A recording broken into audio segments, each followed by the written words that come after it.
गर्मियों के दिन आ रहे हैं और महालक्ष्मी सेल्स आपके लिए तैयार है लेटेस्ट कंज्यूमर अप्लायंसेस के साथ। Branded air conditioners, best brands, best offers के साथ आपके लिए अवेलेबल है महालक्ष्मी सेल्स में। एयर कूलर्स जो आपके पूरे घर में ठंडी हवा से आपके दिन को और खुशनुमा बनाए। Single door refrigerator, double door refrigerators, inverter battery, deep freezers, विजी cooler, LED televisions, semi and fully automatic washing machines, water purifier, RO plus UV, आटा चक्की, water dispensers, water coolers, mini refrigerators, सभी appliances बेस्ट ब्रांड्स के best offers के साथ आपके लिए available है Mahalakshmi sales में।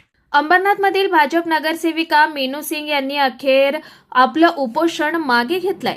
बुवापाडा परिसरातील अतिक्रमणांवर तोडक कारवाई केल्यानंतर मीनू सिंग यांनी उपोषण सोडलंय। अनधिकृत बांधकामं डोळ्यासमोर उभी राहत असताना प्रशासन मूग गिळून गप्प आहे।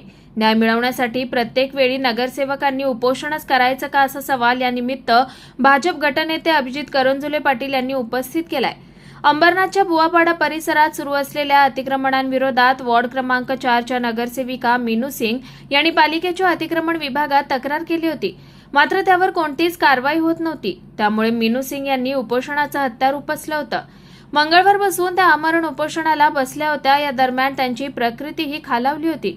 दरम्यान पालिकेनं त्यांच्या उपोषणाची तात्काळ दखल घेत बुवापाडा भागातील अतिक्रमणांवर तोडक कारवाई करण्याचे आदेश दिले। त्यानंतर मीनू सिंग यांनी आपलं उपोषण मागे घेतलंय। यावेळी भाजप गटनेते अभिजित करंजुले पाटील, नगरसेवक प्रदीप पाटील, नगरसेविका मीना वाळेकर, नगरसेवक पवन वाळेकर, चरण रसाळ आदी लोकप्रतिनिधी आणि भाजप पदाधिकारी उपस्थित होते। या अनधिकृत बांधकामांवरून भाजपाचे गटनेते अभिजित करंजुले पाटील यांनी प्रशासनाचे चांगलेच कान उपटले। यातून प्रशासन काय धडा घेतो आणि अशाच प्रकारे शहरातील इतर अनधिकृत बांधकामांविरोधात कारवाई होते का हे पाहणं आता महत्त्वाचं ठरणार आहे। मांगे दो थी, दो में एक पूरी हुई है, दूसरी मांगे जो है उन्होंने बोला है कि हम लोग राइटिंग में लिख के देने वाले हैं और राइटिंग में दिए हैं, वो भी कार्य होने वाला है। उसके आगे जो इनलीगल कंस्ट्रक्शन हो रहा है, नया कंस्ट्रक्शन, उसको कहीं तो भी ध्वस्त करना था और बुवापाड़ा में जो विकास कार्य है उसके लिए प्रगति करना था। ये जीत जो है असत्य पे सत्य की जीत है और पूरी पार्टी, भारतीय जनता पार्टी हमारी पूरी खंबीर रूप से हम लोग के साथ खड़ी थी, तब ये मुमकिन हो पाया है। शहरात होत असणाऱ्या अतिक्रमणांच्या विरुद्ध गेल्या 2 महिन्यापासून सातत्याने तक्रार दिल्यानंतर सुद्धा कोणत्याच प्रकारची कारवाई त्या ठिकाणी झाली नाही। अंततः आमच्या भारतीय जनता पार्टीच्या नगरसेविका मीनू सिंग यांना या ठिकाणी उपोषणाचं भूमिका त्या ठिकाणी घ्यावी लागली। आज मला एक खूप मोठा प्रश्न त्या ठिकाणी आहे की प्रत्येक वेळेस कारवाई करून घेण्याकरता उपोषण करणं गरजेचंच आहे का? नगरपालिकेच्या कर्मचारी असतील, मुख्य अधिकारी असतील, हे कधी जागे होतील? आज संपूर्ण शहरामध्ये जवळपास प्रत्येक वर्षी 1000 ते 1200 अनधिकृत बांधकाम तिकडे केले जातात आणि कधीही नगरपालिकेला जाग येईल। काल तर छत्रपती शिवाजी भाजी मार्केटमध्ये ते एका कर्मचारीला फेरीवाल्याने मारलं अक्षरशः। आणि हे सर्व काय होत असताना नगरपालिका म्हणून, मुख्य अधिकारी म्हणून संपूर्ण त्या ठिकाणी चडेचूप त्या ठिकाणी पाहायला भेटतात। कोणत्याच प्रकारची कारवाई त्या ठिकाणी ठोस होत नाही आहे। आज कुठंतरी मीनूताई उपोषणावर बसले तर तिकडे जाऊन बुवापाड्याला होत असणारं अतिक्रमण त्या ठिकाणी तोडून लावलं। परंतु प्रत्येक वेळेस हेच करावं लागणार का? ह्या प्रशासनाला जाग कधी येईल?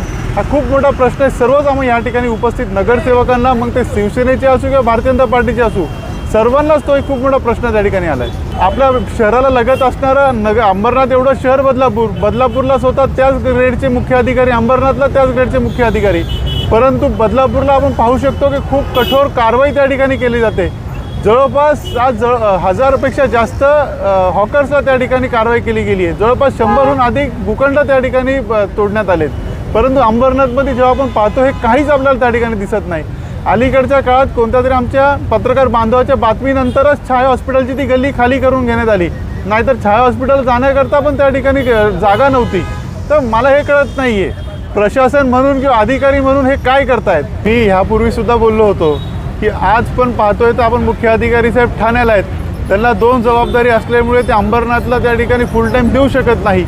आणि असं असताना ह्या शहराला न्याय मिळेल का? हा मला व्यक्तिगत खूप मोठा प्रश्नचिन्ह त्या ठिकाणी आहे। मी त्यावेळेस पण मागणी केली होती आणि आज पण मागणी करतो की अंबरनाथला फुल टाईम अधिकारी त्या ठिकाणी उपलब्ध व्हावं। अंबरनाथ हे खरं तर समस्यांचं माहेरघर त्या ठिकाणी झालं आहे आणि समस्यांना कसं तरी अंबरनाथच्या शहरातल्या जनतेची सुटका त्या ठिकाणी झाली पाहिजे।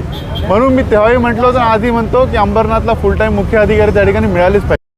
Bureau report Swanand media Ambernath. ताज्या घडामोडींसाठी स्वानंद न्यूजला सबस्क्राईब करा आणि बेल आयकॉनवर क्लिक करा।